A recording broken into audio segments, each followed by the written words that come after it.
Good morning बेटा। Chapter number 9 का अपन next topic start करने वाले हैं और नेक्स्ट टॉपिक क्या है? Spherical mirror.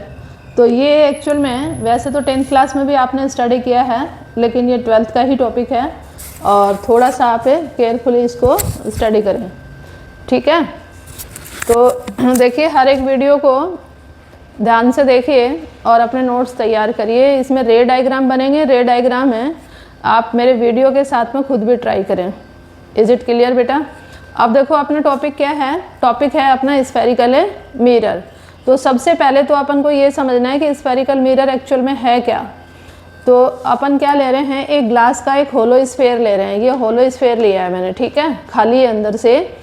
और इस होलो स्फेयर का एक पार्ट मैं कट कर लेती हूँ, ठीक है। तो ये जो स्फेयर है, देखिए इसका जो ओ पॉइंट है इसको अपन सेंटर पॉइंट कहेंगे। तो ये यहाँ तो मैंने ओ लिखा है स्फेयर के अंदर, तो लेकिन मिरर में अपन कैपिटल सी के थ्रू डिनोट करेंगे इसको, ठीक है। और दूसरा देखिए, इस सेंटर पॉइंट ओ से, ये सेंटर पॉइंट किसका है? इस स्फेयर का सेंटर है बेटा। इस सेंटर पॉइंट है ओ से स्फेयर के ऊपर जो पॉइंट ए है, ये जो डिस्टेंस होगी ये अपने पास क्या होगी? रेडियस ऑफ कर्वेचर, ठीक है। तो रेडियस ऑफ कर्वेचर एक्चुअल में क्या है? रेडियस ऑफ स्फेयर है। और एक चीज़ और ध्यान रखोगे, कर्वेचर और रेडियस ऑफ कर्वेचर ये दोनों वर्ड डिफरेंट है।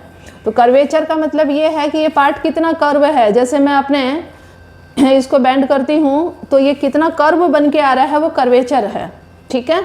और इस स्फेयर की जो रेडियस होगी उसको रेडियस ऑफ कर्वेचर कहेंगे। Is it clear?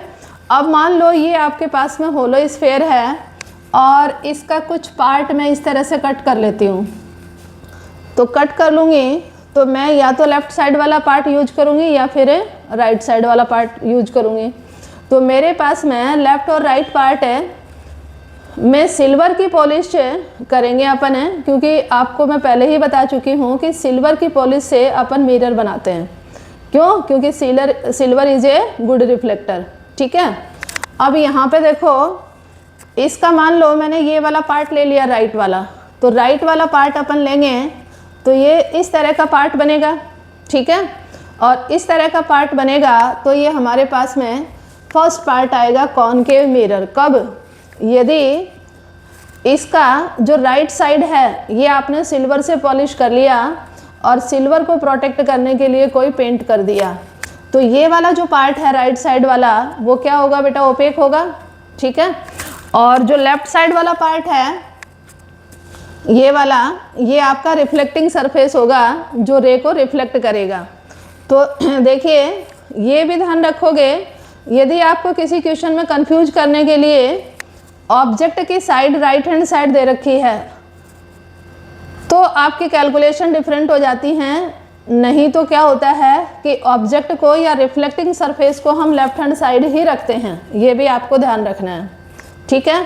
तो यहाँ पे देखिए, ये जो मैंने लाइन शो करी हैं ये सिल्वर्ड पॉलिश वाला पार्ट है। तो this is a opaque part and left hand side है रिफ्लेक्टिंग सरफेस है, तो ये होगा आपका जो रे को रिफ्लेक्ट करेगा, ठीक है। अब यहाँ पे देखिए, जैसे मैंने ये कहा था कि ओ को अपन डिनोट करेंगे सी से, तो इसका जो सेंटर है वो मैंने सी से डिनोट करा है।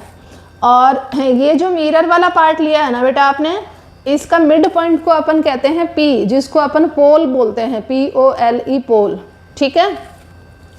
तो ये पोल है और सी के बीच की जो डिस्टेंस होगी आपकी वो क्या होगी? इस डायग्राम के अकॉर्डिंग देखो, ये आपकी होगी रेडियस ऑफ ए कर्वेचर, ठीक है।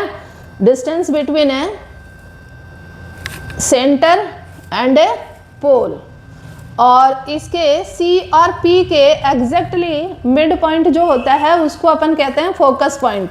तो फोकस पॉइंट को अपन डिनोट करते हैं कैपिटल F से। अब ये फोकस पॉइंट को क्यों डिनोट कर रहे हैं इसका भी मैं रीजन बताऊंगी।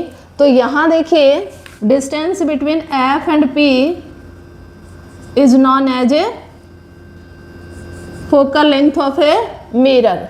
तो ये अपन लेंगे स्मॉल F से, ठीक है। इज इट क्लियर बेटा? अब यहाँ पे देखो, ये मैंने एक इंसिडेंट रे ली है और ये नियरली मैंने पैरेलल ली है किसके, इस वाली रे के, सी से पी। तो सी से पी ये सेंटर से जाने वाली जो रे होती है इसको अपन कहते हैं प्रिंसिपल एक्सिस। क्या बोलते हैं बेटा, प्रिंसिपल एक्सिस। ठीक है, तो यदि आपके पास में प्रिंसिपल एक्सिस के पैरेलल कोई रे इंसिडेंट हो रही है तो आफ्टर द रिफ्लेक्शन है ये वाली जो रे रिफ्लेक्ट होगी वो कहाँ से होगी, फोकस पॉइंट से होगी। ये रिफ्लेक्शन वाली है, ये वापस जाएगी बेटा, ये रिफ्लेक्शन वाली है। तो ये अपने पास में देखिए इसके अंदर आती हुई सीन हो रही है और ऐसी ही एक और रे मैं लूँ parallel to the principal axis से तो ये भी आपकी फोकस पॉइंट से जाएगी। तो यहाँ पे देखिए दोनों ही रे फोकस पॉइंट से जा रही हैं तो इसको अपन कन्वर्जिंग मिरर भी बोलते हैं। वैसे तो लेंस के लिए होता है कन्वर्जिंग और डाइवर्जिंग है, लेकिन यहाँ पे भी कंफ्यूज करने के लिए आपसे पूछा जा सकता है। तो this is a converging a mirror. Is it clear बेटा। अब आप देखो यदि अपन इस स्फेरिकल है जो स्फेयर है इसका ये वाला पार्ट ले लें, लेफ्ट साइड वाला। तो लेफ्ट साइड वाला पार्ट मैंने ये लिया और इसकी जो राइट हैंड साइड है इस पे मैंने सिल्वर पॉलिश करी है। ठीक है, ये सिल्वर पॉलिश करी है, ये रिफ्लेक्टेड रे यहाँ लिखी हुई है, ये वाली है बेटा। ठीक है, ये सिल्वर पॉलिश है तो ये वाला जो सरफेस है ये वाला राइट साइड वाला ये आपका ओपेक है और जो लेफ्ट साइड वाला है ये रिफ्लेक्टिंग सरफेस है। तो ये देखिए प्रोजेक्टाइल है तो इसलिए इसको अपन क्या कहते हैं, कॉन्वेक्स मिरर। और इसमें एक केव बनी हुई है इसलिए इसको बोलते हैं कॉनकेव मिरर।